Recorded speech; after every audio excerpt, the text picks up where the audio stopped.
Check, check, check. 1, 2, 1, 2. Can you hear me?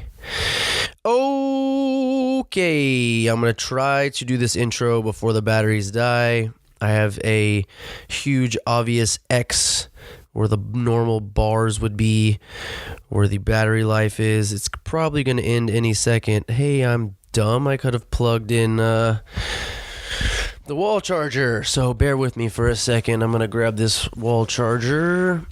And I also want to apologize. Man, this weather here in Texas is fucking savage.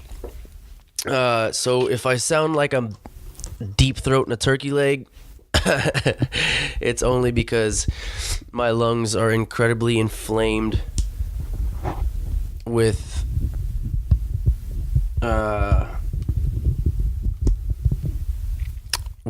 an intense amount of mucus, and every time I cough, it literally feels like somebody's stabbing me in the throat. Like I'm one of those sword swallowers. I imagine like this might be how they feel every single day. But yeah, past all that, okay, we're plugged in. I think we're good. Okay, episode 34 of the Simulation Clearly podcast.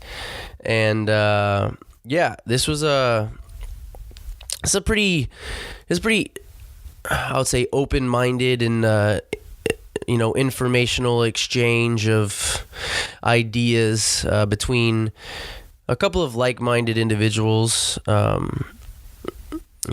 all having entrepreneurial endeavors that we're all currently seeking, and we're sort of just bouncing ideas off of each other. It was, if you don't know, which you probably don't because I haven't said it yet, so you wouldn't know. How could you know? Steven, and man, I'm going to butcher your name, brother, and I'm sorry. If I do, I'm going to fuck it up. But it's Steven Eigenmann, and if I mess that up, I apologize. Like I said, it's what I think I told him the first time I heard it.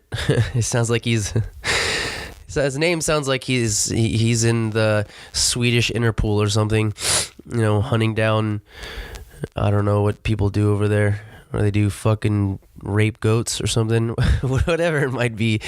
But yeah, and what would be easier actually is to look him up on Instagram. It's Steve_IG_, which Steve, I don't know who you blew or jerked off to get that handle. It seems pretty general.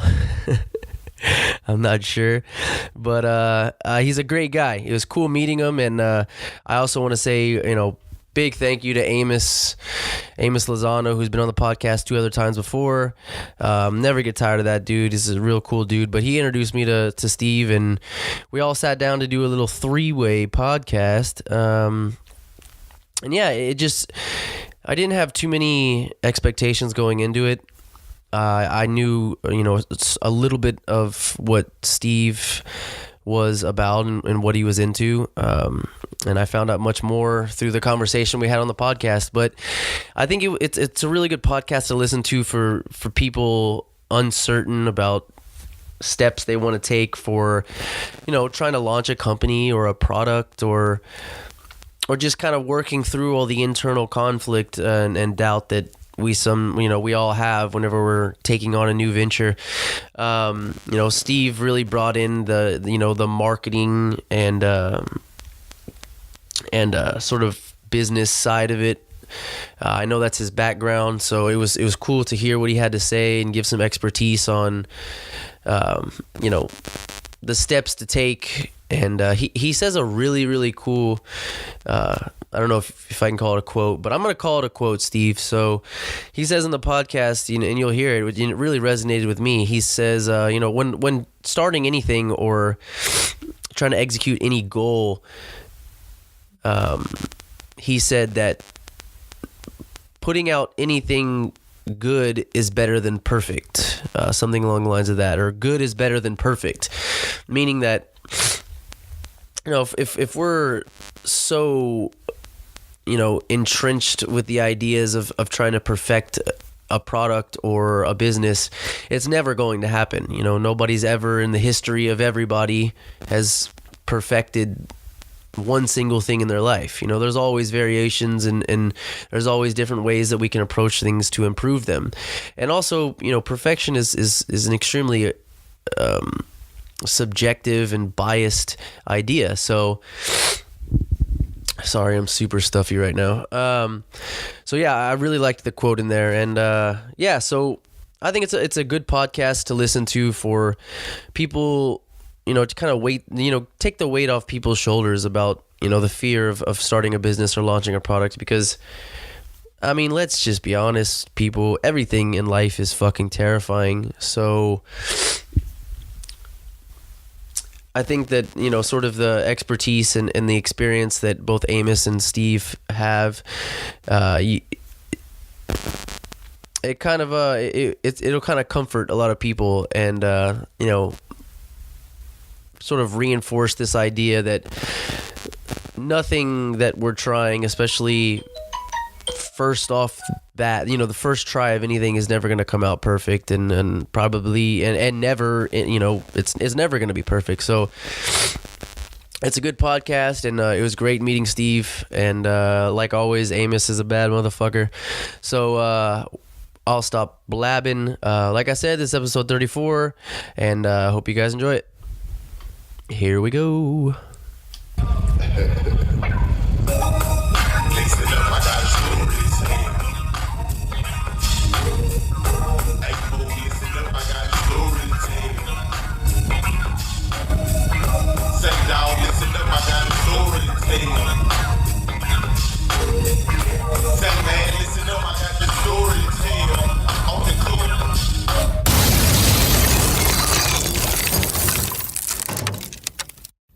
Three, two, one. Okay, so Simulation Clearly podcast. This is episode 34, I believe. I guess I should know that since I'm the host of this shit, but I don't. So don't quote me on that. But Steve Eigenmann. Yes, sir. Did I say that right? That's the only time I'm going to say it in this podcast? That's right. I hail from Minnesota. Recently came in from Los Angeles, California. And then a familiar face, Amos Lozano. This is the third time he's been on the podcast. Good man right here. So what's up? Honor. What's up, fellas? Hey, Shane. Thanks for having us. You made a little trip down here, Steve, to San Antonio, Texas. Is it a little colder than you experience in L.A.? This is my first winter in southern climates, and I have to say I'm surprised at how cold it actually gets, because coming from the north, you just believe that like it's always warm in LA. You're a shill for global warming. I don't believe anything this guy says. You never lived in Minnesota. This isn't cold at all. And LA's a little chilly. They had rain in November, and now we're in December now, but San Antonio was beautiful on Sunday. I got in on Saturday afternoon, and Sunday we were out jumping around and hanging out by the Pearl. I think it was 75 degrees, and so I'll take 75 in December any day of the week. But even 60s in midweek, it's nice. Well, let's get into a little bit about why you're here. Okay. Why are you here, Steve? Other than being such a beautiful man, and you wanted to take up all of our resources down here in Texas, like most of you Californians do. I've heard that there's an influx of artists from LA that are in San Antonio. Just because it doesn't rain over there doesn't mean you can have our water, bro. Okay? Oh, shit. Can I swear on here? No. You can say whatever the fuck you want, man. It's a classic podcast question. We're having a three-way with a bunch of dudes here. Actually, we're having a three-way with a buffer on the side over here. I'm sorry, Fluffer. He's our Fluffer. So Shane, I'm at an interesting transition point in my career right now, and that's a wonderful time to come on a podcast and share kind of my thoughts and feelings and where I want to take my life. So I'm an entrepreneur, investor, marketer, startup consultant. I've worn a number of hats this year and in the last few years, but really I'm interested in what Amos is doing in San Antonio with his hemp company. I'm a former t-shirt designer, and he's got an apparel line coming out this next year, probably 2019. And the opportunity for me to be out here is wonderful. I'm staying with Amos, and he's showing me around the city, and we're able to work together a little bit and see what he's got coming in the lines with hemp. And I'm a cannabis smoker, interested more so nowadays in the CBD side of it versus the THC. I've smoked a fair amount of THC. I know what it does for me. I know how it makes me feel. But the CBD side, between the sleep, the calmness, the anxiety benefits, the health benefits of relaxation, and there's so many more. But really, I came out here to see what I can do with his brand as a distributor and a promoter, overall marketer. Well, you just said about 6 things that I find extremely useful to know you for. That's why I keep him around, bro. After, you want to take another trip after you come back next week, back down here? I think you need some help with some things too, man. Yeah, let's get that kombucha brewing. Got some things popping off too. No, but that's interesting. So what was your first exposure to like CBD products? Was there like a transition between like, since you had some life things that were happening and you're just like, oh, I'm kind of hearing some information and some health benefits about CBD, about the chemical compound, sure, specifically separate from THC products. Yeah, definitely. I would say my exposure to CBD, outside of just hearing about it, in passing or, in the, just through like maybe lotions and the typical kind of products that have been around for Can't talk about lotion when there's years. 4 dudes in the same room. I forgot. Living in California this year, that's a huge market for, weed has been legal in California medicinally since the 90s. So CBD products have been around and are commonplace in a lot of stores. You can go down the grocery store next to where I live. They were just selling CBD drinks, infused. Just non-alcoholic, just fruit juices with CBD in it. And then you can buy, there's weed delivery in California. You just have to have a medical card, and you can buy like 1-to-1 CBD to THC, or you can buy like high THC with a little bit of CBD. And so my friends that I was hanging out with, working with, a couple of them would utilize the services. And they'd say, hey, check out this. I just got a strain that's got high CBD, low THC. So it's not going to give you that head high, that euphoria that you're used to. And it actually is going to like kind of keep you calm, and it'll relax you. And I was like, oh, that's interesting. Like nowadays people are getting so pinpointed with like the terpenes and the cannabinoids that are inside the strains that you're able to build a custom high. Or you're able to sort through. You don't have to just go next door or like go down the street and buy whatever the dealer has. That's the beauty of California, and that's the beauty of legalization. There's choice, there's customization, and it's gonna make the product better, and it's gonna make the reputation better, because you're not just biting into something that you don't know what it tastes like. Right. You have variations of a product that can be tailored to people's specific needs. I just thought about when you're talking about that is, do you know what CRISPR is? Yes, I've heard of CRISPR. Gene manipulating technology now that is somewhat being perfected. It's not there yet or whatever, but I was just thinking, like, wouldn't it be crazy if like CRISPR came from just some crazy pothead that was just like, you know what, I figured out how to manipulate weed strains, and now I think I can do this with people, like let me just like, oh, I can smoke a weed that is just gonna fit me for today. Well, why don't I just grow a person on the back of a pig or something, because this is the kind of person I want this day. You know what I mean? These are probably stoner to stoner talk. Science. This is real science right here. This is real science right here.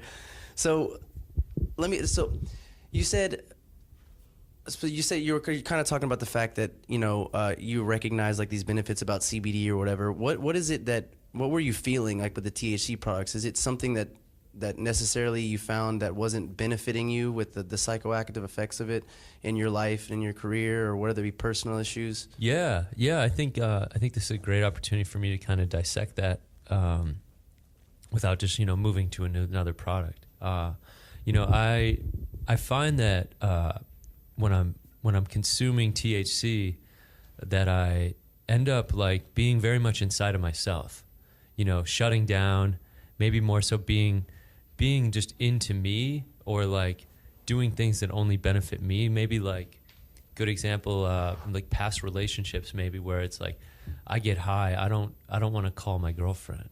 It may not be just because you're high. and that relationship didn't last. You're right, but I think there's like not paranoia, but like the ability to communicate and be present. Yeah, to still be present, to get the benefits of cannabis, but to still be present and not just be like spacey, like drawing like a picture on my notebook or something, like, which there's times and places for just going in and doing art. But like I find that like the THC would change my personality. Yeah. And I'm looking, what I find to be the most beneficial is consistency. I look for entrepreneurs and as an investor, I look for entrepreneurs that are consistent, that have creativity, have creative ideas, but can deliver day in and day out. And and for myself, if I'm judging myself, like when I'm high on marijuana, like I'm doing this and then I'm doing that, and like I might have a conversation here, a conversation there, like spacey, maybe like I could keep punching myself in the face right now, but basically it's like consistency is what I want and what I need in my life as I leave my late 20s and like focus on like a full-time career. Like I got to be consistent. And so CBD is a great alternative to what I was feeling, because I didn't know it existed. I remember having conversations with my friends in college and being like, I'm always going to smoke weed. Like I love this. You like grow some sort of like attachment, like identification to it. It's strange, even if it's at a detriment to you sometimes. Like I had these.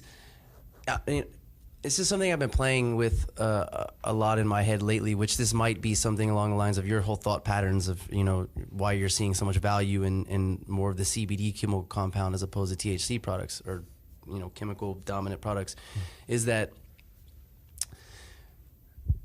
you were sort of talking about how you get stuck in your head, right? And then that's affecting you. Not only is it affecting you personally, but it's kind of, if you think about it, a lot of the reasons that we get stuck in bad habits, or people hit this like low in their life, or they find themselves in a hole that they can't pick themselves out of, is because like they've wired their brain, whether unconsciously or subconsciously or completely consciously, they've kind of wired their brain in this way to where that's kicking in like a survival mechanism where your brain is searching for that comfort, what makes you feel better. So if you're telling your body every single day that you're consuming this product at these certain times or at this time at the end of the day or whatever, yeah, then it's as a program, it's wired to look for that product on a daily basis. And when it doesn't happen, there's like this famine mentality that kicks in. It's like, no, this is what we do at this time, or this is what we do when we're stressed, or this is what we do when we're scared, or whatever, right, you know what I mean? Right.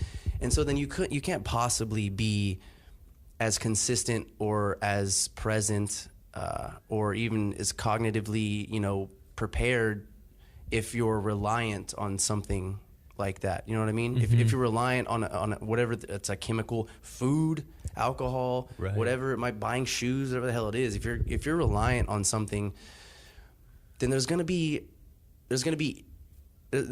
energy and thought processes that are being consumed in ways that could be consumed or utilized better if you had control over it. You know what I mean? Yeah, definitely. Like I'm thinking about just the nights in the last few months where it's been 9:30.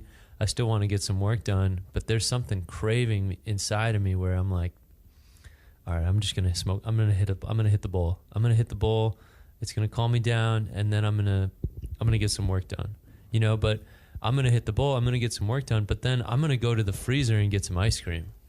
Don't stop at that ice cream, Oh, man. And it's like, I've ran through those pints.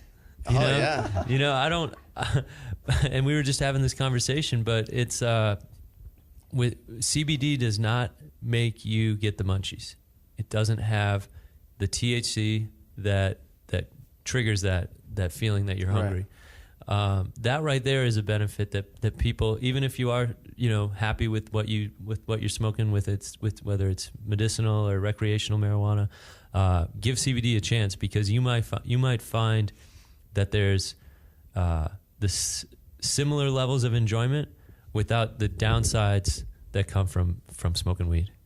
Yeah, this is very interesting. It seems like and then like literally the 3 times I've had Amos on the podcast, it's been like these fucking like really, I don't know, like what would you say? Not like, I don't want to say life changing, but then if I say it's not life changing, then I sound like I'm downplaying it, and like, you know what I mean? But there's been these times that like we've been on the podcast or we've talked where like I've talked to him or certain issues that I'm going through, me personally, and then like you're in the room with like 3 or 4 other people that are also recognizing these same issues and kind of on the same wavelength that you're currently going through or that you've been going through. And that's a strange thing, because like you don't plan any of that out. Like there was no plan for, it was a plan for y'all to come do the podcast, but to necessarily what we're going to talk about and get into an issue that I'm currently also been, playing around with in my head and sort of analyzing and critiquing pretty harshly, I would say. But it's weird that like now like we're all in the same room, and that's some shit that I've been playing with lately too, like a lot. Like getting over these, like having to have like a vice or having to have something to fall back on, is you can reach a certain point, which some people don't reach that point, where like they just can't get over it, and those are the people that have serious issues with things, whether it be food or whatever the hell it is. But not having that fallback plan or a vice or something that some life jacket out there just in case you need it for the day, it's so much more beneficial for us, like being able to just fuck your way through life without needing any kind of like bumpers or anything, you know what I mean? Like that's a huge tool to have, and that I think that's what they mean, like developing like a strong like mental state, not having to fall back on anything, just knowing that you're comfortable being in like that line of fire, you're comfortable being in that hectic state. And it's because you've trained your mind in that way, in the same way that you've trained it to fall back on certain habits. And then you tell yourself for a long time like, oh, this is just what I wanted, or this is just like I just enjoy it or whatever. But then like you reach this new point like in your life where you actually start analyzing all of these things. You just really start you take them for not just face value anymore, but really for what they're used for, and really their importance, or their if it's a priority in your life anymore. Yeah. And being able to have control over that is, dude, that's like a gift in itself right there, man. It's pretty intense. Well, I wanna open this up a little bit because we all are pursuing entrepreneurial ventures at different levels, at different phases in our careers right now, and I think if we can speak on millennials and millennial entrepreneurship right now, I want to introduce the idea of healthy alternatives, kind of piggybacking off what you're saying, Shane, and taking some verbiage that I've heard Amos use in the last couple of days.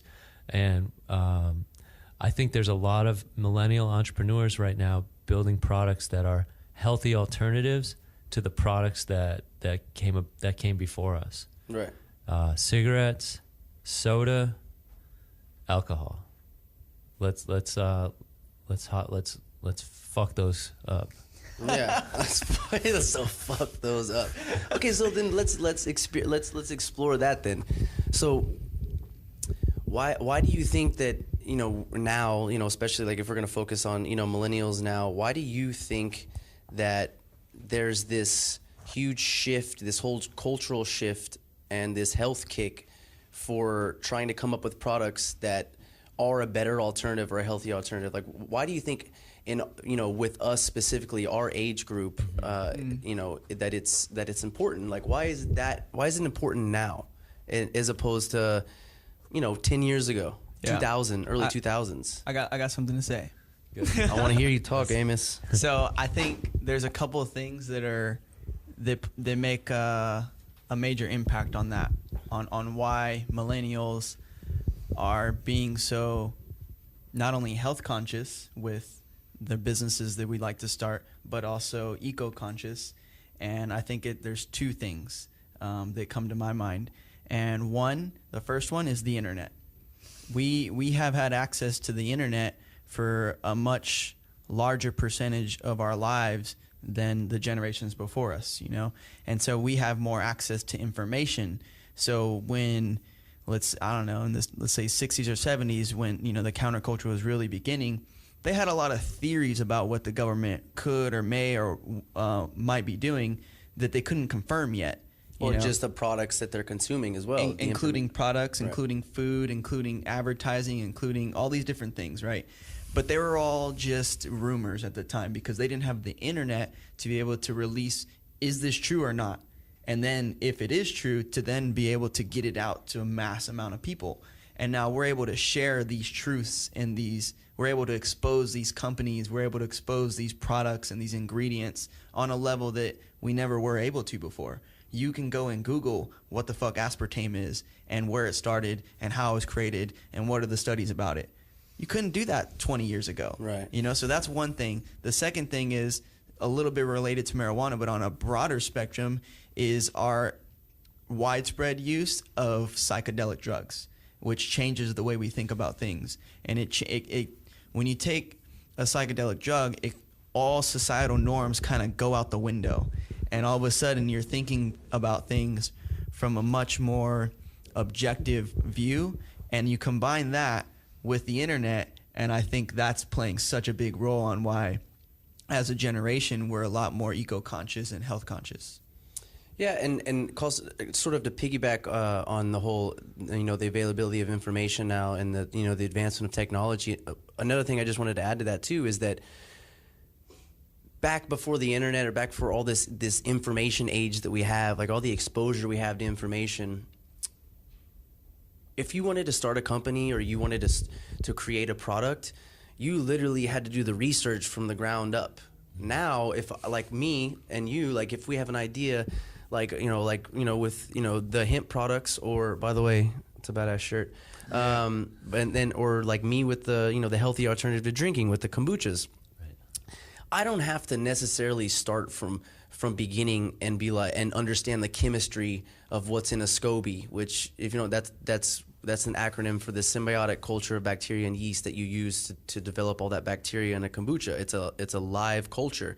I don't necessarily have to read stacks and stacks of books and information about chemistry or about the properties in this beverage to launch a company on it. I need to understand what the product is, how to make it, but you can go online and you can watch videos or you can read information on it as like a crash course and a quick way to really get you through the process into production. And then all you have to worry about at this point, launching a company these days is more of just focusing more on developing the product and the marketing and launching it. Yeah. It's not so much now like our folks, even them, if they wanted to start a company, it was like that was like a lifelong venture, because they had to do all the groundwork themselves. I was just on LegalZoom last week during the last week of Black Friday, and it's like, they're willing to do. I mean, there's platforms out there that'll take care of all the paperwork. You pay an extra $200, $250 a year, and they'll be your registered agent. Oh yeah. If the state has any issues with your business, it goes to them first. 15% off because you're doing it online and it's Black Friday, and like. What a deal! I could set up I can set up a LLC in any state as long as I have a legitimate address, on my computer right now.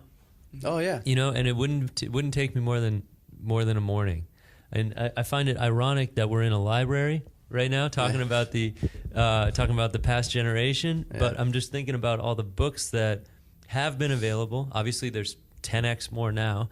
but you'd have to go through, read the books, like You understand the legal side of what you're doing. You're limited to what's available in this library at this school. There's a lot less limitations now, and then the distribution channels, which I'm really getting into. That's 2019 is going to be the year of distribution, and it there's the big people on top. They don't own all the distribution anymore. Like, you look at music and the advent of SoundCloud. You look at music and the advent of YouTube. And you just look at the internet right now. MJ's hempgoodsapparel, .com. You know what it is. But put that plug in there. But it's yeah. So I mean, I definitely agree with what Amos is saying about the internet, the access to information, and then just there's not as much fear. There's a lot more Joe Rogan listeners than CNN watchers in our millennials right now, and there's a lot more people that are hip to the stoned ape theory than to whatever the fuck the president said today. Yeah, and with that though, what's interesting with what we just said about how millennials are able to have this access to this information, like you're able just to go onto YouTube and watch a couple hours of people brewing kombuchas, and then all of a sudden you're damn near an expert, right? Yeah. But you're not an expert, but you know a pretty damn good amount about it. You do that maybe for a week or two, and you're pretty damn close to knowing the same amount of knowledge that the experts know, because they're sharing it all. The experts are sharing it all. But with that comes one of the major vices of millennial generation, which is the want for instant gratification. We want everything to happen so fast, but Andy Frisella talks about this from the MFCEO project. He says, millennials get a bad rep for that, but he said, but can you blame them? Right. Can you blame us? Because we have, like Steve just said, we can go form an LLC right here, right now. We can go and get the attention that we want right here, right now on Instagram. We can go and get the information that we need right here, right now. So when you tell a millennial, oh, well, to create $1 million brand is going to take you 8 to 10 years, it's like, what? I don't got that fucking time. What the fuck? No, that's crazy, dude. But the thing is, porn to watch. What are you talking about? There are still things that take time, and unfortunately, a lot of our generation doesn't understand that not everything comes instantly. We do have access to a lot of things very quickly, but not everything. You're not going to make $1 million brand in 6 months, 8 months, 12 months, or even 36 months. It takes time for you to build something that's really worth something big, sustainable, and that's sustainable. And so that's the interesting part about it, right? It's like this pro and con that we've got. That's like this amazing thing that's also become one of our vices. So I just want to chime in about that symbiotic relationship that you find is like this kind of, universal truth, this universal algorithm that everything, as much as everything seems like a pile of dicks sometimes. It still is, there's still roses, man. It's in every situation. But I find this interesting because I have this joke that I've been working on lately, right? And one of the lines that are in it is that as soon as we're thrust out of our mom's vagina, we're thrown into this brain surgery, basically, that lasts from the time that we're born until we're intelligent enough socially and cognitively to understand ourselves, to establish our own thoughts and to establish our own personality.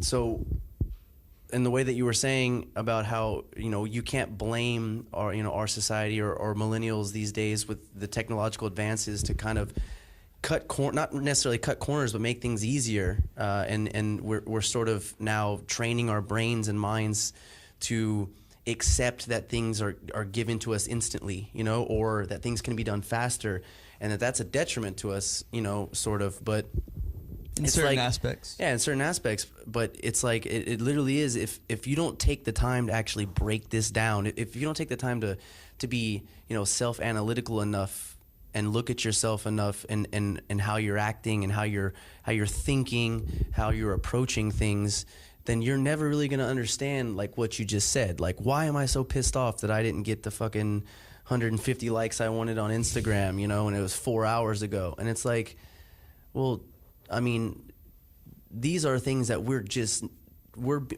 literally being trained and not understanding these things, you know? And that's a huge issue for, like, you know, why do we have all these mental health issues that are arising in our country? You know, like, nobody loves me, or, you know, I'm stuck in my house because I smoke weed all day and I'm too scared to get out of the house and socialize with people. And it's like the dark side of that coin, which, you know, that we kind of touched on, is that it is sort of, we are sort of unconsciously being wired and creating these negative feedback loops if we're not capable of actually understanding otherwise. Mm-hmm. You know what I mean? And that's a scary thing. You know, and I can say that literally podcasts, if I didn't find podcasts a couple of years ago, you know, I don't think I'd be thinking as deep as I am now, you know, just because you get that exposure to other people who are bouncing around these similar ideas that you have in your head, and you kind of get that camaraderie, first of all, you know, so you feel a little bit of a personal attachment to that, and willingness and engagement to listen to more of their conversations and more of their ideas, and then it gets your gears going, you know what I mean? Mm-hmm. It gets your head spinning and thinking about things that maybe you've kind of bouncing around, but you're like, oh, this is fucking silly. Why does everybody else seem to be, you know, doing just fine? Like, I'm at the grocery store and everyone seems to be moving fine and functioning fine. I just saw this fucking lady laugh a second ago. Seems like everything's great. And then why am I the one in my head that's fucking, you know, World War III is happening every day in my head? But it's literally because what we're exposed to, man. Well, I think it is what we're exposed to, but the follow up or the twist on that is what are you doing to build community? Yeah. You know, I'm asking myself that right now. No, you looked at the microphone. What am I doing to build community? And I think as entrepreneurs, we need to be asking ourselves that every day. Yeah. Because you're not going to get 150 likes. In fact, I'm failing at building community, because if I had a better community, I'd have 150 likes every day. Yeah. Is that a goal of mine? I don't really care, you know, but I do, right? Because I go back and I check, you know, if I posted, then I care. But do I care enough for the community, or am I doing this selfishly? And a good brand has a great community. So I bring that up. I put that into the universe because I'm going to challenge you and myself, and maybe even you, to build more community so that you build a larger following. Well, see, I see this with, like, you know, like, especially with Amos, is like he has this in, you know, and I'm sure this comes from, you know, just being conscious about what you're putting out there on social media and stuff. But you offer a lot, like a lot of engagement with people through whatever posts or story or whatever it might be. But did you find that, like, difficult when you first started, like, trying to market? I say marketing in a you know, as the proper term for it. So I'm kind of loosely using that term, so don't take it at its, you know, technical value. But did you find it odd and strange at first to be posting these things or to be speaking in these ways in a way to engage people? Like, was that an odd thing for you to do, or did you just recognize that it's beneficial and you just, I don't give a fuck, this is what I do? Yeah, no, it was definitely weird. Yeah, because I find it weird sometimes to me, like, you know, because I like, I'm already freaking the fuck out every single day of my life. I really don't want to have to get on social media and think about, like, what I can post that's going to be, like, it's hard for me to, like, post, like, put something on social media where I'm going to be challenging somebody to overcome their issues whenever I'm the fucking asshole who has enough issues. You know what I mean? Right, the positive. And then there was a lot of fake positivity that got called out for on YouTube last year. But you have to start somewhere. And you don't want to be corny. Yeah. And then there's a fear that you're going to be corny when you're real. And not even so much that, like, you think that you're going to be exposed to everyone else thinking you're corny, but just, like, your own interpersonal self is like, you're a fucking idiot, dude. Like, what did you say? Like, that's not how you talk. You're just in the mirror looking at yourself, calling yourself a pile of dicks, and now you're on social media fucking saying, like, you know, like, some inspirational shit, you know what I mean? Yeah. Like, and I'm only sharing these things as, you know, I say these kind of, like, self-deprecation things, you know, just as, like, sort of like a, you know, comic relief thing. but it is real for like a lot of people. Like that is a real, like that's a reality for most people, I would think. But it's just it's interesting to me, I guess, and just understanding how other people's approaches are, especially in building a business too, because you nowadays the store doesn't mean physical stores don't mean anything. It's all, the traffic is on the internet, you know, and that's gonna, for sure, that's where the future is. You know what I mean? Yeah. And I want to pull back because it's not, I don't want to make it so personal about each other's brands, but I want to say that we're not going out as much as a generation. Absolutely. We're comfortable at home. We love Netflix. We love YouTube. We're already talking about how beneficial YouTube is. We're not necessarily going places. You know, we can be driving traffic and sales online, but like, it really does take community, and it does take being uncomfortable to be $1 million brand, or like a, you know, to like all right, I'm just gonna bring it up. Gary Vaynerchuk, you know, he's engaging with, and he's been preaching this for a long time about how he comments and he follows back and he just checks in, and he's busy as can be. He's way busier than us, but he finds time to build community. And so that's, a lot of people want to hustle like Gary Vee, but like you also have to communicate like Gary Vee. You also have to give a fuck like Gary Vee. Yeah. And that's such an like an overly saturated term. Like, you know what pisses me off more than fucking any inspirational quote that somebody reposts from somebody else who wrote it? Let's hear it. Is when people use this whole hustle more, grind more shit. I'm like, bitch, I don't want to fucking, what? Hustle more and grind more. Like, that's what we should be focusing on. Like more work, like, and when I say more work, or I don't want to hustle, I don't want to grind, but no, purpose more, like fucking community more. Like, that's what the fuck comes out of it, because working isn't really work. I mean, yeah, sure, you may get tired, but working is not really work if there's some kind of enjoyment or personal attachment to it. Like, when I do my day job, I want to strangle old ladies in the parking lot. I'm not in a good mood. But then when I'm outside of work, like, if I'm doing these other little things that I'm doing, you know, like with the podcast, like I enjoy sitting down and bouncing off these ideas with two other friends. Like, it's fun, and that's more engaging to me, and it means more to me. So I just think that I kind of have an issue, I guess, maybe with the way that it's being used in society, is that everyone's kind of always putting out these things like, you know, grind more, hustle more, all this shit like that. And it's like, there's not really a message in it. The only message is like, don't sleep as much and fucking, which is bad for you. Yeah, and just work all the time. And I'm like, dude, I don't really want to work all the time. Like, I want to go fucking rock climbing or go to yoga. I want to have my time. I need my hour 15 to hour 30 of working out every day. So am I gonna hustle more and then take that shit out too? Is that time I'm losing money because I'm at hour 15 at the gym? Like, I found community in yoga. Moving to a new city this year, and like I moved to LA in January. I didn't find a great yoga studio I didn't really even find a yoga studio until May or June. Yeah. And then once I did, I ended up doing like the first free month, or the trial. And then I was like, all right, I'm in. I'm signing up for the next 3 months. You know, there's, like I was saying, there's always two reasons to do something. One, I wanted to have consistency. Two, I wanted a good deal.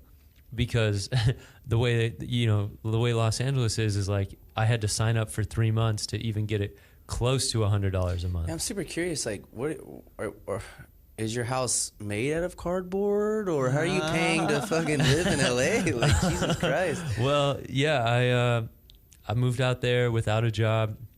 As soon as I landed, though, I had friends that had put me in the right position. So I started as an assistant for the CEO of a startup. So I worked in support of her, and she had been recently brought in to run the company. So I was her second assistant, and we worked well together from like January to April, and then her contract ran out, And so she was kind of like, well, I'm not sure what I'm going to do. So I sure as hell don't know what you're going to do. But all the while, this is survival right now. yeah. But all the while I had a place to live, because, and I would never recommend this. This is my first time really talking about it, but, I would never recommend doing what I did. Although I did come out of the other side with a lot of experience. Yeah. And that's working with friends in general.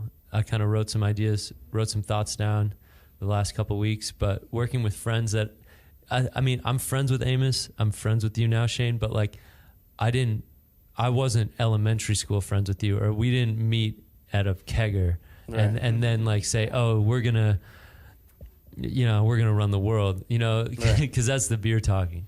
But what I would say though is like I moved out there because I wanted to help the company that I invested in, because we had been working 2-3 years on getting to this point, and I knew that once the machines, once our machine, which is essentially our product, got to LA, that they were going to need help with this or that. Right. And so, in a perfect world, we would have hit the ground running in like February, March, and then just like get all these machines. We got 20 machines, which are called juice bots, right.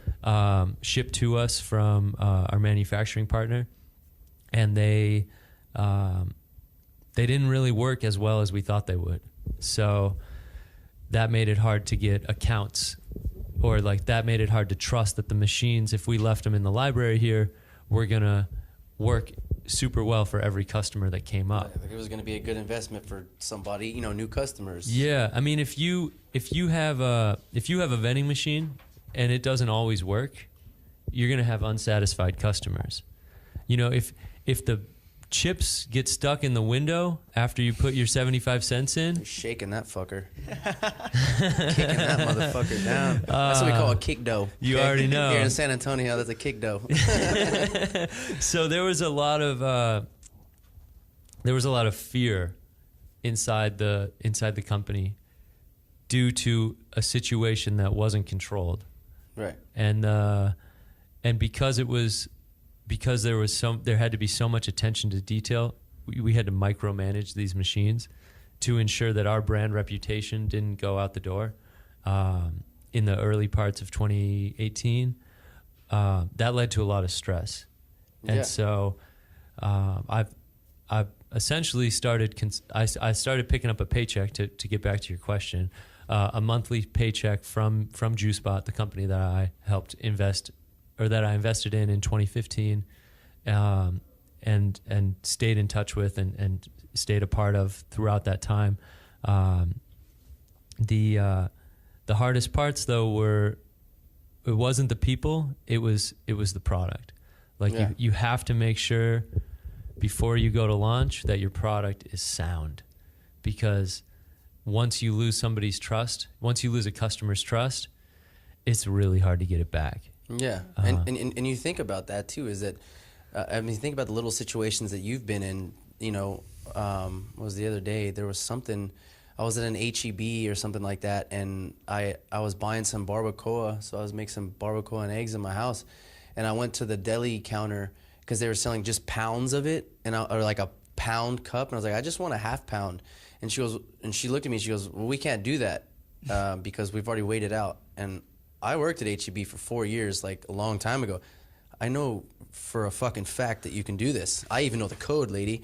So she told me this, right? And instead of like me sitting there and arguing with her and telling her like, no, lady, I know that this is possible, I just set it on the counter and I just didn't even buy it. Mm. And then I think about it, and that's such a small instance. And in my case, I probably will go buy it again. But there's other situations in our lives, like where maybe you drove out of your way to a restaurant and just one thing was fucked off with your food, and you're not going back. That's what I was thinking. Okay, my birthday was last month, and I went to this barbecue restaurant. I'm not gonna say who it was, but I went to this barbecue restaurant that's supposed to be super good. I heard it was super good, and the location is fucking awesome of this place too. Huge trees, like, dude. me and my daughter were out there like, dude, I spent the entire dinner just climbing these giant trees, like huge trees that are just, you know, just spreading out over this big back area that they have, you know. And I'm talking about, dude, these are like, you want climbing trees, this place has some trees, dude, like 100-year-old trees, probably older, you know. What's the name of the spot? Oh, I'll tell you afterwards, because I'm about to flush it right down the toilet. But yeah, so then we went there and then walked in with my family and stuff, and you know, I'm ordering my food. And if you go to a barbecue restaurant, the first and most important, you know, thing to gauge a barbecue restaurant's quality is their brisket. That's barbecue. Brisket is barbecue. You know, people like ribs and chicken. Chicken's not barbecue because chicken's easy as shit. Brisket and ribs are like the two things that you gauge a good barbecue restaurant on. And so I walk in, and then we're sitting there, and we're waiting for the rest of our family to get there. And then I go up there, and I just want to order like a little appetizer, and it had to do with brisket. And like, well, we're out of brisket. Oh, Damn. Okay, all right, that's okay. was it late? And they're like 4:30, which I understand how a lot of barbecue restaurants, because it is highly perishable, especially with brisket, dries out super easy. So having to reheat it the next day, I get it.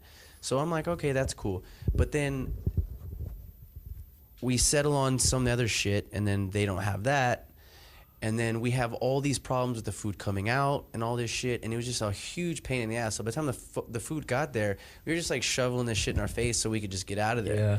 Damn. And I'll never go back there. Right. I'll like, even if, you know, even someone can, you know, if someone could bring me the food, and I'm sure it'd be great on another day, on a good day, but I'll never go back there. Like I just have no reason to go back to this place because of the experience that I had. I know I can go to somewhere like Smoke Shack. Shout out Chris Conger, did a podcast with him. Didn't repost my podcast, by the way. Fuck off. Damn. But I love you still. Great episode. You should definitely check out the best brisket in San Antonio. But yeah, same thing. Like I won't go back there. Mm-hmm. And it's you know, as you know, Steve was talking about, just with these you know, the technical issues that are in some ways, like, you can't possibly know how to fix every aspect of a product that you produce, which is why, you know, knowing people is good, and tying up all those ends are good. But it's just, you never know until you get into a situation like that, you know what I mean? And then if you do get into a situation like that where you can lose customers based on reliability, then fuck, man. Yeah, I mean, if it's somebody's first time experiencing your product or your business, that's your one chance. Mm-hmm. It's you know, it's your first impression. That's your one chance. It's pretty rare that if somebody has a negative experience, like with what you just had, that someone's gonna be like, you know, I'll give them another chance. You know, yeah, it's pretty rare. That's your chance. And then from there, you know, there's a lot of hype in the business world about, or used to be about. It's starting to shift. Used to be a whole lot about customer acquisition, which is basically getting customers. But now people are realizing more and more that what's more important is customer retention. I'd rather have 10 customers that come to me every single week than to have to constantly find 10 more new customers every single week. Than just having 100 randoms that walk in without any promise of consistency or reliability that they're going to... Well, not only that, but it takes a lot more energy and resources for me to go and acquire a new customer than it does for me to just build a reputation with somebody from the get-go. And now it doesn't take much energy for me to get that person to come back if they had a good experience. Is this why people don't get divorced? Is this why they stay in bad marriages? This is exactly why. We're on to something. Yeah, this is they're just like, you know what? I could just stay with this bitch. Yeah. Or I could go out and try to find someone else and have to impress them. But I'm fat now. It's like, I don't want to have to get in shape. It's more like, energy. Yeah, exactly. It's the same sort of, you know, I'm just talking shit. Yeah. I've had my problems, obviously. But, you know, you know, they say that too in like in comedy, or, you know, whether you're, you know, a comedian or a business owner or anything, is that if you can build a base, you know, a good customer base, a good reliable number, like, you know, if Loyal. you're a good business and let's say you can get like, say you can get 1,200 people out of the 8 billion plus we have in this world, like that are reliable customers. Lifelong. You're going to be more successful as a business than, say, somebody who has a heavy amount of traffic, that coming in and out of their store, buying or browsing their products, but with just no reliability or no consistency of purchase. You know what I mean? No Yeah. retention. Yeah. Yeah. That's the word. And that concept, what you just said, is the basis of what is called niche marketing, where you just find this very small, narrow group of people. Maybe it's a group of 3,000 people that are into blue breakers that like to go on jogs on Saturday and ride bikes in this specific place. And you're able to target that specific group of people, and there's only 3,000 of them, but you can convert to those 3,000 people into lifelong customers. You're going to be rich. That's how you start a cult. And 3,000 people. that's branding all wrapped up. Yeah, man. Yeah, and I think we're focusing on the customer here, but the other thing I wrote down when I was really going through it in the last couple of weeks is develop business through process. So as much as structured you want to be, as much as you want to be structured with marketing, you also need to be structured with operations and how you build the ability to present the product. Because if it takes you 6 hours one day to do a handful of things, but then it takes you 8 hours the other day and 12 hours some other time when you're, who knows, tired or hungover, let's not be too hard on ourselves, but go about business the same way every Wednesday, because on Wednesdays are going to be the day where you do this, this, and this, and then be easy on yourself.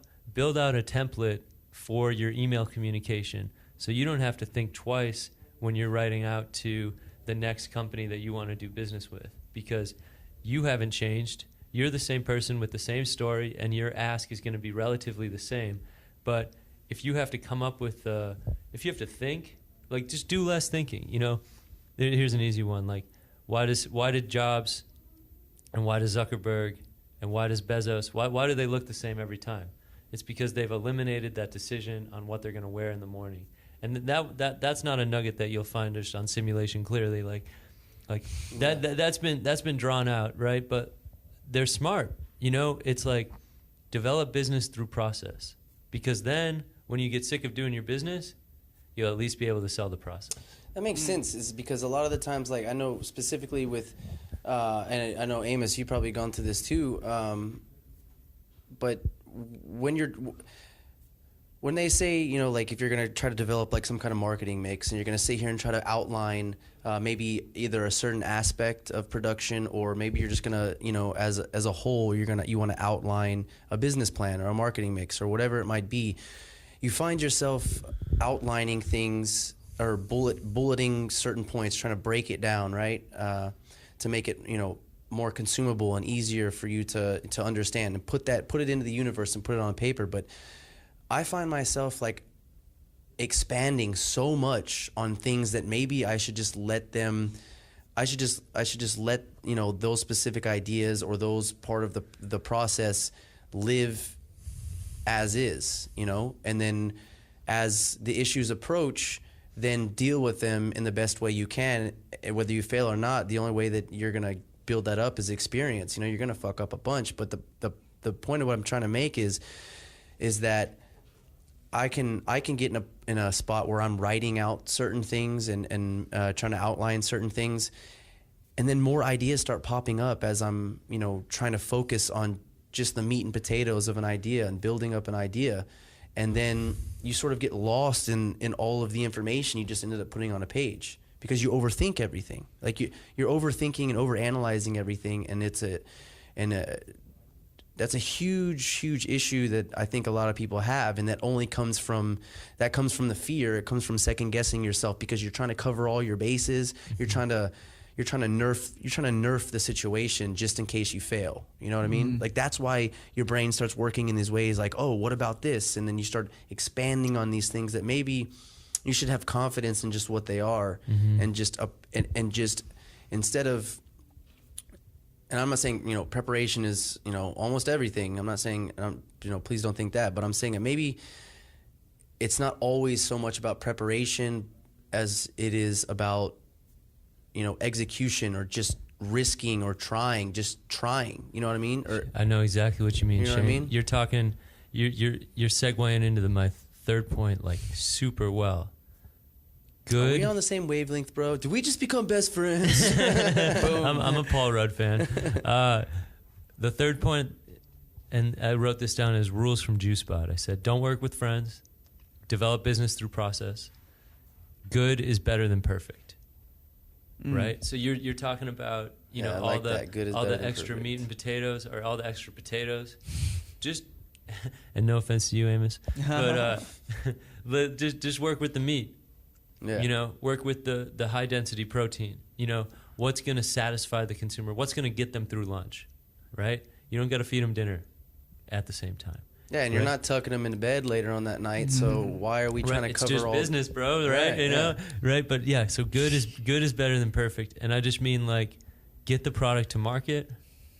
Don't worry if it has all the extra, stitching on the side, or like the way that I drank your kombucha the other night, I was like, okay, this is good. Like, you need a sticker. Like, okay, your next batch, put some sort of brand on it, so that when you find the next me and you're showing it to the next potential customer, that they're gonna leave with like a good taste in their mouth, a happy feeling in their belly, but then in their mind they're gonna remember what that drink was called. Right. And it can evolve, but start with some sort of brand. And I'm not going to say anything stupid, because I know you probably already have an idea for Right. that brand. So get that onto the bottle Oh yeah. in this month. Like, I'll challenge you, by Christmas. Good, yeah. Live. Give someone a kombucha for Christmas that has your brand on it.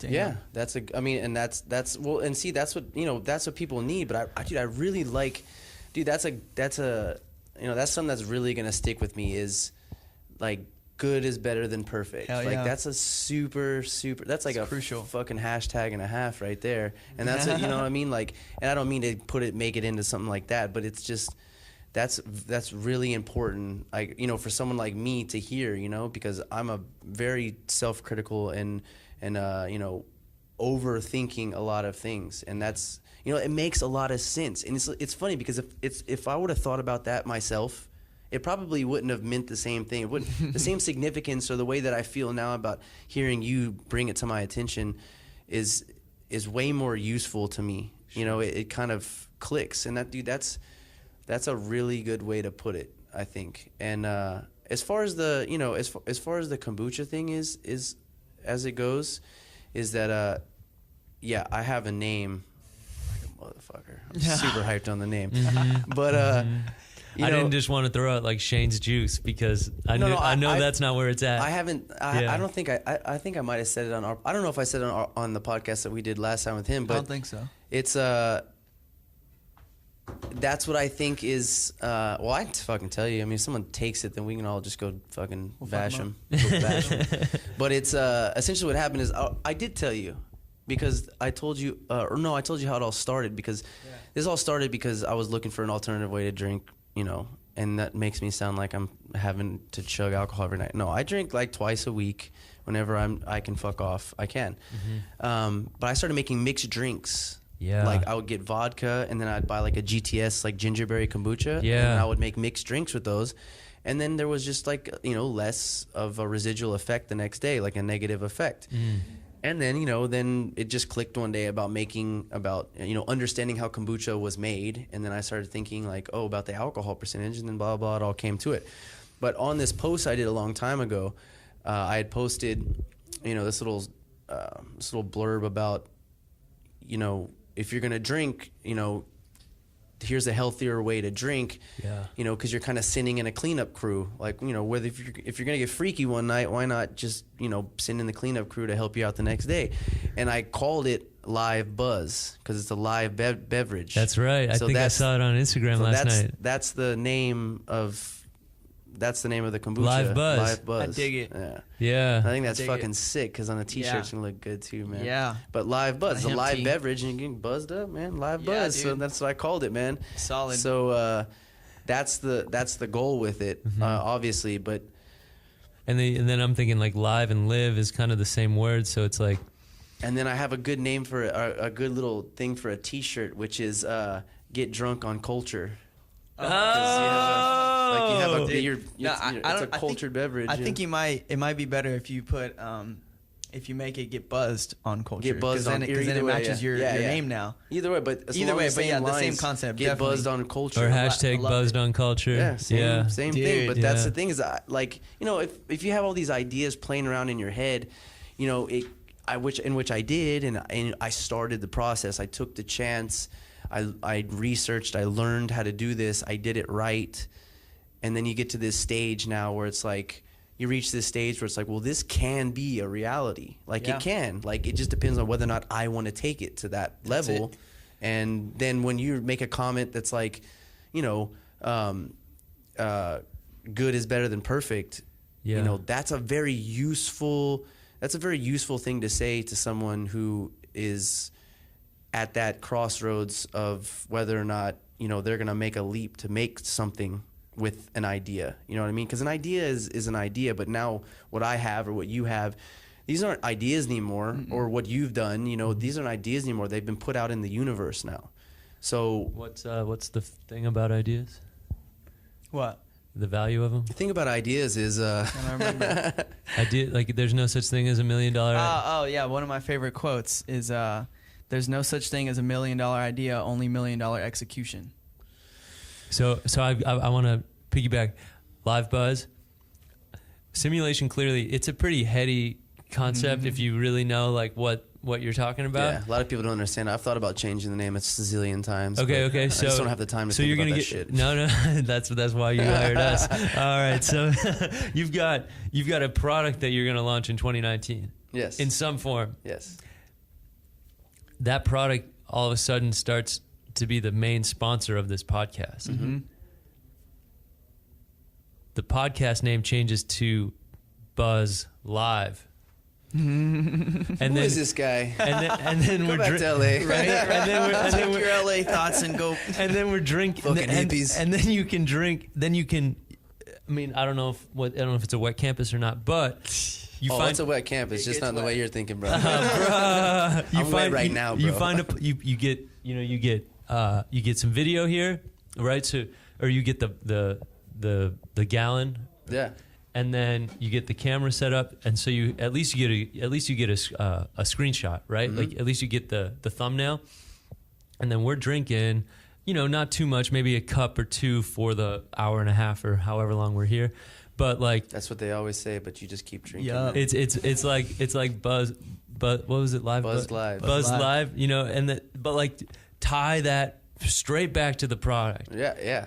You know, what do you got to lose? Well, essentially, yeah. But I mean, those are those are ideas I've also had too about of sort of, you know, if you have two businesses, you know, it's not going to hurt, if anything, to kind of cross market those ideas, or to, you know, what is it called, cross production or whatever the hell it is, Integration and cross integration. promotion. Yeah, and so then, yeah, like the idea that, you know, be producing this alcoholic beverage that's healthier, have guests on, we can sit there and get a little loose on Oh, a yeah. product that I also own and I also produce, and it's a thing. And Yeah. and I've had that sort of concept in the past, where, you know, we've got together with people and then we've had some drinks and it loosened up and stuff like that. But those are all ideas that I've definitely had, and taking this podcast into a video format is also something that I really wanted to do. Yeah. It just makes it really hard whenever I'm going out and getting guests, and 75% of the time it's in their element.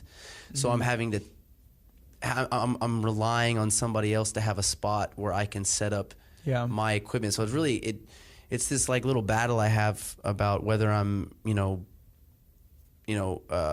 inconveniencing a guest Of that's course. already doing me a favor. Sure. Instead of, because, and it's also weird if I'm like, hey, come over to my house, even though we don't know each other. Oh, You yeah, know what I mean? if they're strangers. Because literally, you know,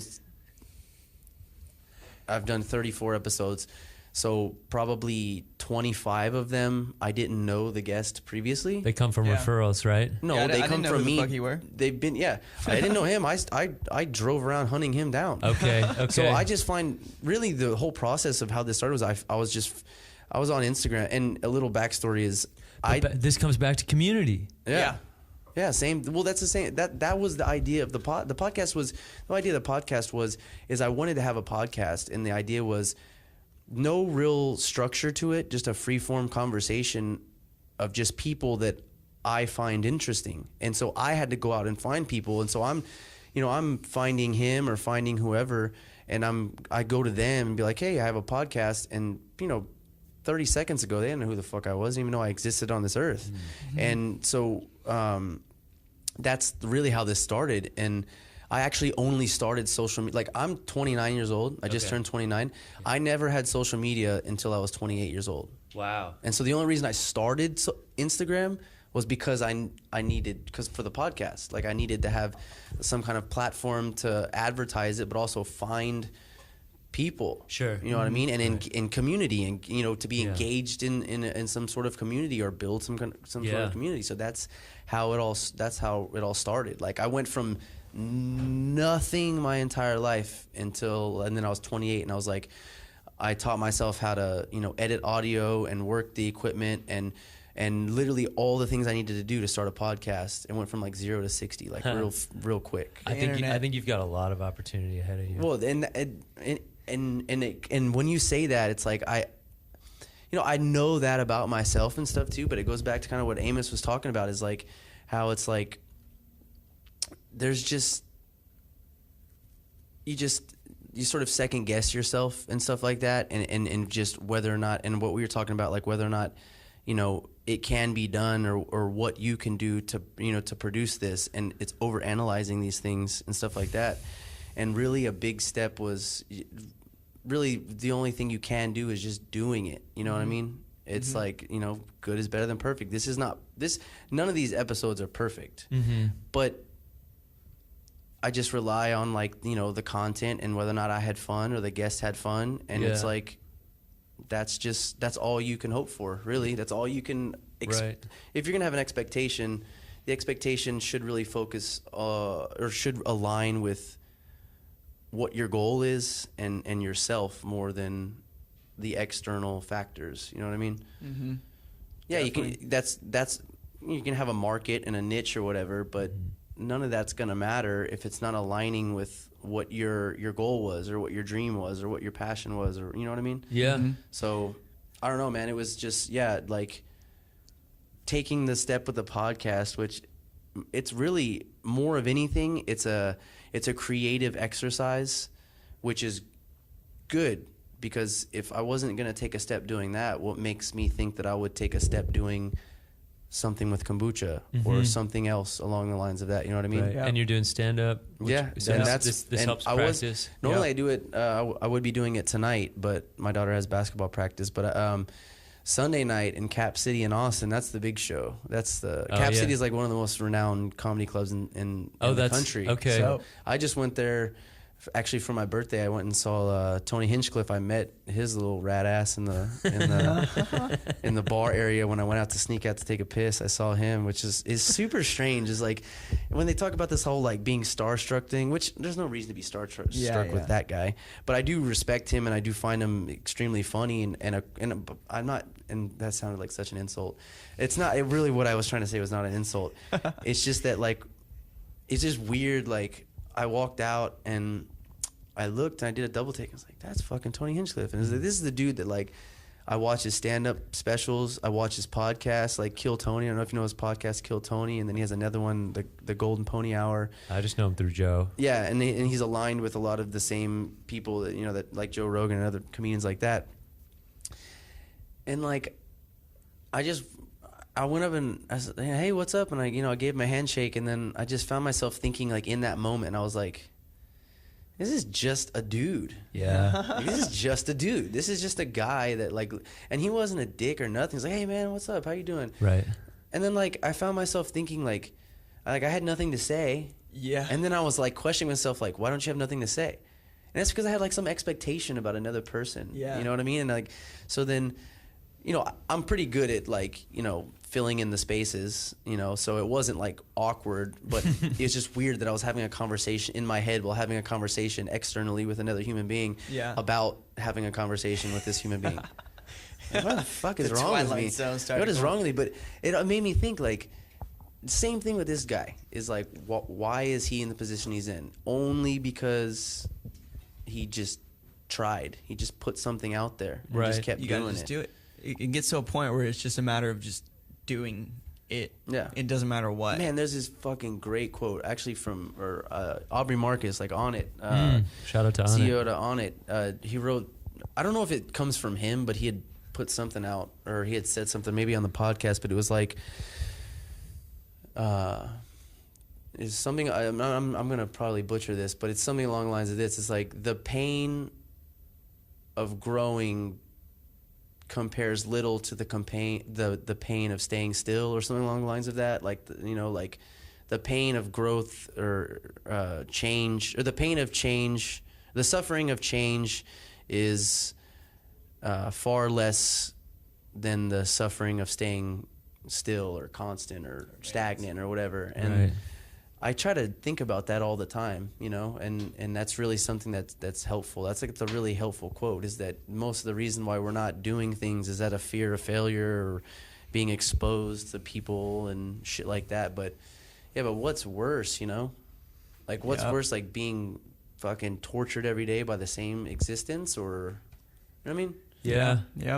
Yep. I can think of people, you know, and it's hard, you know. It's like one thing, I don't want to go too off on a tangent here, but one thing is I've had a lot of jobs, and I'm in the process of finding another one right now, and I've got 10 jobs, and I'm the same age as you, and that's probably just the ones that I list on my resume. Like there's probably a couple that I don't even want to talk about, you know. But keep an updated resume, and if you do that, you'll be able to pivot at any time, and also you'll keep track of yourself, and you'll say, man, I haven't actually changed, or I haven't grown in a year.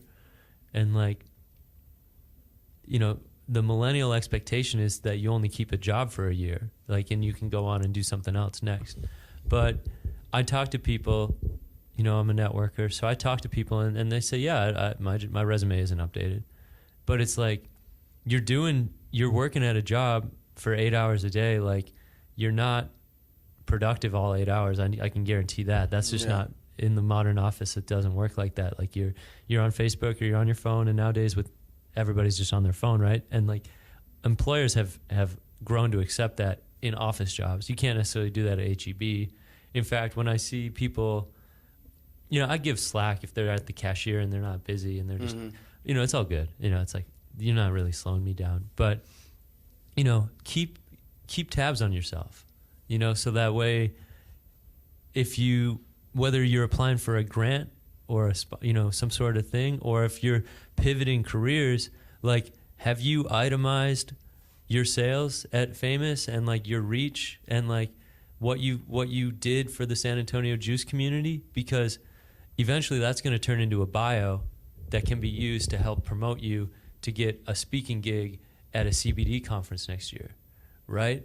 And so like, I just want to keep people on their own toes so that they can be more agile, because we live in a time where it's okay to be agile, and it's okay to do a lot of different things.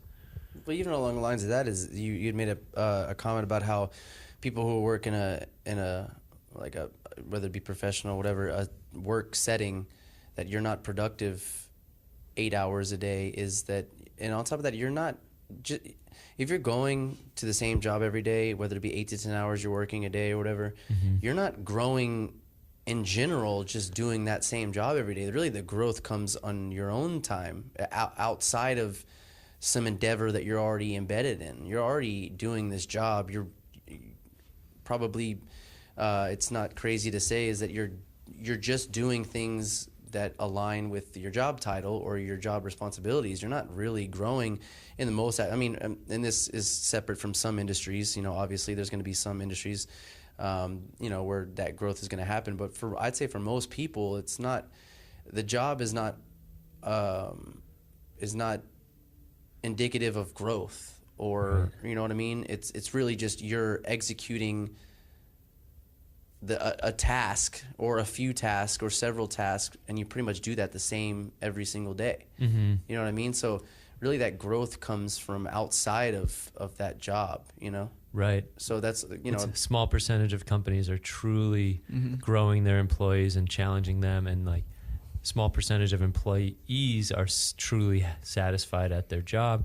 It's more so a means to an end. What do y'all think about this whole idea of like the hourly job where people are working, 8 hours is, nobody works 8 hours anymore. It's more like 10, 12. I mean, honestly, like I should be working more. I just can't fucking stand it, but it's like, I have this issue with sort of this like norm, like the societal norm, that it's like we have this structure where people work more than they spend time with their family. Yeah. Like they work, if you're working a 10, 12-hour day, dude, that's half of your day that you'll never get back ever again. And I don't mean working as in like if you're building a brand or you're doing something that means something to you. That's something that your family can be involved in, and or friends in your community can be involved in, in some cases. But this whole idea that people are surviving on giving up time for some monetary fucking resource that we need to survive. It's a very strange way to live. Like it's not a very humanistic approach to living or enjoying our life. Like people working 2 jobs, 3 jobs, and it's like, right, what? Like, and I get it, but and I understand the necessity for it, because you need money, because you have mouths to feed or you have this and that, but that whole structure just seems like really outdated. And I agree. I don't think that it's necessary. Yeah. I think because of that, and it kind of touches back on what we were talking about millennials and the traits and the way we grew up. I think because of that, what you just said, that's becoming almost an outdated feel or schedule. I think that's why you're seeing such a surge in entrepreneurship, or that's one reason why. Yeah, I agree. Yeah. And that's I'm going to tell you right now, it's a huge reason why I'm an entrepreneur. Because I had one job. I worked for HEB2 for 3 years. I worked produce, and it was cool. But, when you're 16, 17, 18, you don't really understand how it works. You just know you want money, right? You want money to go do the cool shit that you want to go do that you can't afford to do. And then you get the job, and you're working your ass off to get that money. But then you realize you don't have the time to do all the shit that you want to do because you're at work all the time, and you can't get off work because you can't just call in whenever the fuck you want. And you got to, like, schedule it 3 weeks in advance, and then you may not even get it off. To ask somebody else if you can be off. So see, that's the issue for me as an individual. Is like, I don't want to have to ask somebody if I can be off today to come record a podcast. If I want to go and chill with my friends and go do some yoga and go kick it at the Pearl and edit some videos, I want to be able to do that whenever the fuck I want to. If I want to go rock climb, I want to go hit at the river, like I want to be able to do that. And that's the freedom that we get when you choose entrepreneurship. But of course, it comes at an expense.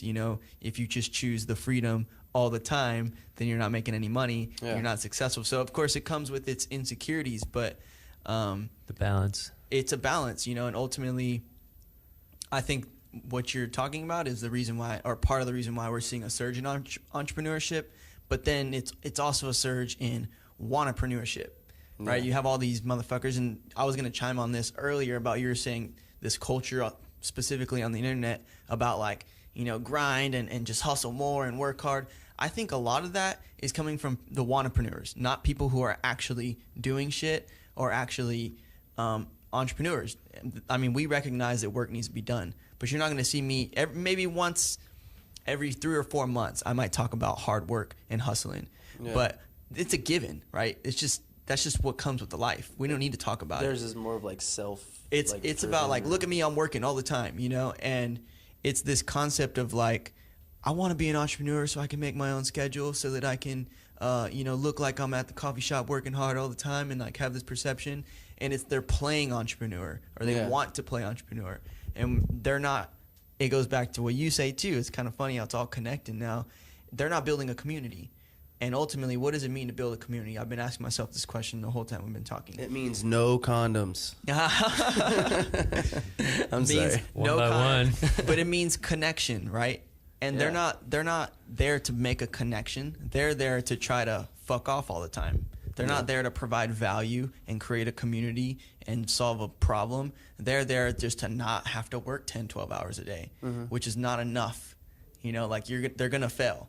They're going to have to go back to the 10 or 12 hours a day because they went into it for the wrong reasons. They'll burn out. The burnout is real heavy. And like, if you're just keeping that persona up and not going to yoga, you know, not getting that personal care in, that mental health awareness in, you know, like you will burn out. And you see it a lot on YouTube because editing video is hard. It is like it's time consuming. It's time consuming. You really have to, and we were talking about this last night, and MJ's is putting a plan together, but you really got to build the template, build the process that I was referring to, so that after the video is captured, it's not a quarter of your day just to turn around and get it uploaded to YouTube. Because if it's 6 hours after the whole day, then boom, where are you at? 14 hours. And you still got to sleep and you still got to eat. So if you only have 10 hours to sleep, eat, and exercise, how are you going to break that up? How are you going to make that sustainable? Yeah. So building it in a way where you're good, you're not perfect, because you don't have time to be perfect. You've got so much going on. You gotta just be good, and you gotta be good to people. This guy's like a guru. A little bit. Glad I met you, man. We're gonna wrap this up. I wish I could give you a bump too, man. Oh, the new Dave Attell and Jeff Ross things. You watch it? Like the first 2 episodes. It's funny, man. It's funny. Yeah, that's another inspiring thing that got me going. We got to end this shit. I'm going to sit here and talk more about other things. All right, well. One more thing, though. I got to be back on whenever you start doing the drinking the kombuchas and shit. I hope there's not limits to how many times I can come on. No. When you start giving free fucking buzz live, like, I got to be out here, bro. Hey, man. Well, that's what I mean, not that I want it for free, but I'm just saying. Just to have it here. You've helped me out enough. This. I got you, bro. But the thing is what I was going to get with you after the podcast is, sort of getting more exposure to these, this whole outline that you have of getting out, and whether it be sampling or just getting your products out there and making these connections of getting your product into these stores or these places or events that you're setting up booths and stuff like that. Those are little things that, like, I'm going to pick your brain after the podcast. But you've already been on 3 times. Why not make it another 30? So well, it's very nice having you on, Steve. It was nice meeting you, man. Hope we get to hang out a little bit before you take off. Amos, like always, you're a bad motherfucker. That's it for the podcast. Once again, I had some problems with the iTunes podcast, the last one that I uploaded with Amos, but that issue is fixed now. I'm not sure what the issue was. Some people told me that they could hear it. Some people said there was something wrong with the audio. I listened to it back. I didn't see any issue, so I just deleted the whole episode. And I re-uploaded it, so that should all be fixed now. Like always, it's on YouTube, Stitcher, and thanks everybody for listening. And don't be afraid to jump on the, leave those comments. Just leave me a comment. If you're gonna talk some shit, tell me what I did wrong, tell me what I did right. Don't be afraid to hop in the DMs and let me know any suggestions. And thanks so much everybody for listening. Peace.